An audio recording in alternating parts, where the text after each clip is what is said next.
স্বাগত জানাই আমাদের সবার প্রিয় এই আলাপনের আসরে। আশা করি আপনারা যে যেখানে আছেন ভালো আছেন, সুস্থ আছেন।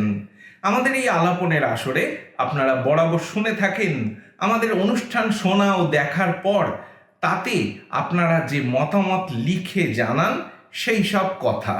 আর আজও তার ব্যতিক্রম নেই। প্রথমেই চলে যাচ্ছি আমরা 21 ফেব্রুয়ারি প্রচারিত একটি অনুষ্ঠান প্রসঙ্গে। অনুষ্ঠানটি প্রযোজনা করেছিলেন তেরেজা রোজারিও। অনুষ্ঠানের বিষয় ছিল তপস্যাকাল ও রমজান মাস উপলক্ষে আন্তধর্মীয় সংলাপ বিষয়ক ভ্যাটিকান দপ্তরের এক বিশেষ বার্তা। আর এই অনুষ্ঠানটি দেখার পর প্রার্থনাই জীবন লিখছেন, সত্যি একই সাথে তপস্যাকাল ও রমজান বা রোজার মাস ঈশ্বর আমাদের মনে করিয়ে দেয় হিংসা বিদ্বেষ যুদ্ধ নয়, পরস্পর ভালোবাসা ও আত্মার নিরাময়তা। তারপর প্রশান্ত অধিকারী মনিরামপুর বাজার যশোর বাংলাদেশ থেকে লিখছেন, ভীষণ ভালো লাগলো আজকের অনুষ্ঠান। এরপর জাকির হোসেন মুর্শিদাবাদ থেকে লিখছেন, পবিত্র রমজান মাসের শুভেচ্ছা সালাম ও অফুরন্ত ভালোবাসা। তারপর রুনিয়া টেরেজা লিখছেন, খুব সুন্দর কথা। দীপক কুমার দাস ঢলি সাকরা বিহার থেকে লিখছেন, দুর্দান্ত অনুষ্ঠান। লক্ষণ কুণ্ডু কৃষ্ণনগর নদিয়া থেকে লিখছেন, পবিত্র রমজান মাসের শুভেচ্ছা জানাই। Veronica Das new York city USA থেকে লিখছেন, প্রভুর জয় হোক। তারপর লিখছেন হ্যাপি সর্দার মিরপুর ঢাকা বাংলাদেশ থেকে, তপস্যাকাল ও রমজান একসাথে হওয়াটা খুব ভালো বিষয়, যা বিশ্ব শান্তির পথে এক যৌথ আধ্যাত্মিক আহ্বান।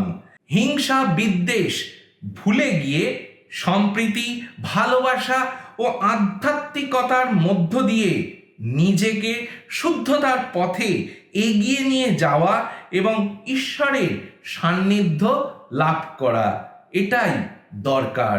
লিখছেন, এই সব কথা যারা আপনাদের প্রত্যেককে অসংখ্য ভালোবাসা এবং শুভেচ্ছা জানাই। অনুষ্ঠানটি দেখে ভালো লেগে আপনারা সময় ব্যয় করে যে এই মতামতগুলো আমাদের কাছে লিখে জানাচ্ছেন তার জন্য খুবই ভালো লেগেছে। এরপর বন্ধুরা আমরা চলে যাই আমাদের পরবর্তী অনুষ্ঠান 24 ফেব্রুয়ারি প্রচারিত মহিলাঙ্গন অনুষ্ঠান। আর এই অনুষ্ঠানটি প্রযোজনা করেছিলেন তেরেজা রোজারিও। এই অনুষ্ঠান দেখার পর মনিরামপুর বাজার বাংলাদেশ যশোর থেকে লিখছেন প্রশান্ত অধিকারী, খুবই অসাধারণ লাগলো আজকের মহিলাঙ্গন অনুষ্ঠান, অসংখ্য ধন্যবাদ। এরপর দেবাশিস গোপ কুশমন্ডি দক্ষিণ দিনাজপুর থেকে লিখছেন, খুব ভালো লাগলো। রেবা দাস কলকাতা থেকে লিখছেন, আজ মহিলাঙ্গন অনুষ্ঠানে এক অজানা মূল্যবান তথ্যের কথা জানতে পারলাম।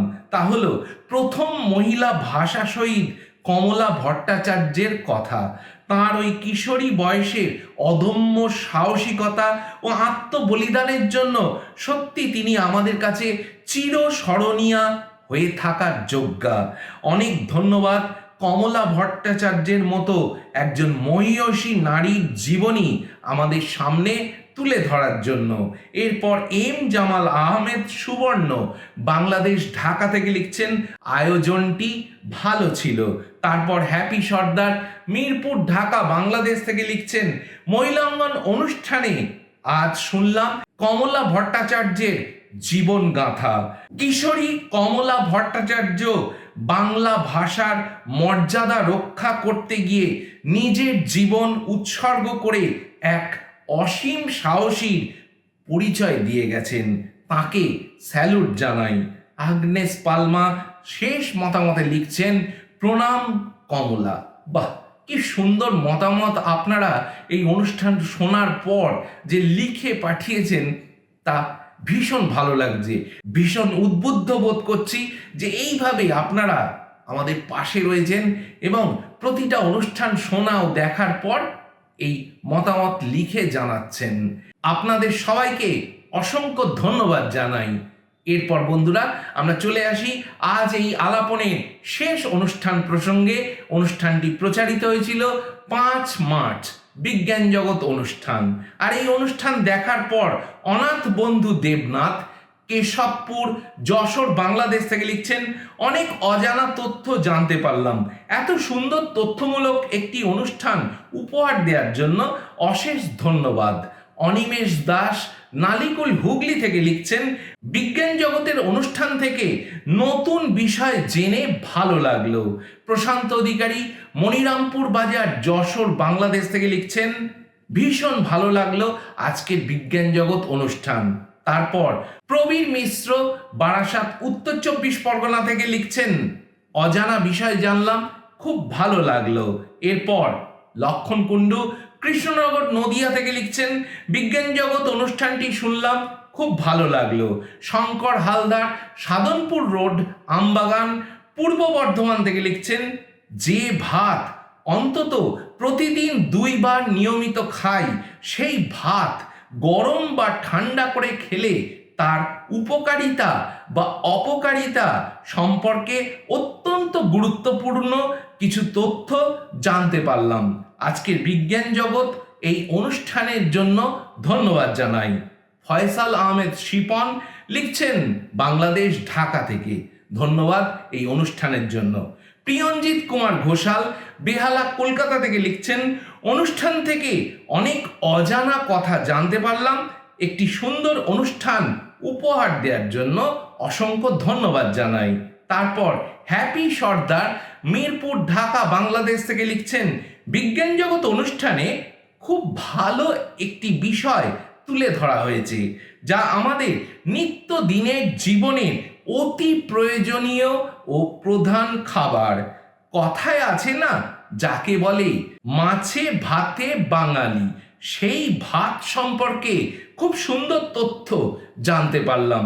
খুব গুরুত্বপূর্ণ একটি বিষয় তুলে ধরার জন্য অসংখ্য ধন্যবাদ জ্ঞাপন করছি। বন্ধুরা, আপনারা যে সময় ব্যয় করে এই বিজ্ঞান জগৎ অনুষ্ঠানটি দেখেছেন এবং রোজ দিনকার আমরা যে খাদ্য খাবার খাই তার মধ্যে একটি বিশেষ জায়গা করে আছে ভাত। আর সেই ভাত সম্পর্কে যে কথাগুলো আপনারা জেনেছেন তা যে আপনাদের কাছে ভালো লেগেছে এবং বেশ উপকার পেয়েছেন তা বোঝা যাচ্ছে এই আপনাদের মতামতগুলো থেকে। খুব ভালো লাগছে। আমরা চেষ্টা করব আগামীতেও এই রকম ধরনের উপকারী অনুষ্ঠান আপনাদের কাছে তুলে ধরতে। তবে বন্ধুরা, আপনারা আমাদের অনুষ্ঠানগুলো শোনা ও দেখার পর অবশ্যই আপনাদের বন্ধু বান্ধবের কাছে শেয়ার করে দিন, যাতে তারাও কিন্তু উপকৃত হয় এই অনুষ্ঠানগুলো দেখে এবং শুনে। বন্ধুরা, আজ কিন্তু আর সময় নেই। আজ এখানেই শেষ করতে হবে এই আলাপনের আসর। আগামী আলাপনের আসরে আবার আপনাদের সঙ্গে এই রকম মুখোমুখি দেখা এবং কথা হবে সেই আশ্বাস দিয়ে এখানেই বিদায় নিলাম। নমস্কার।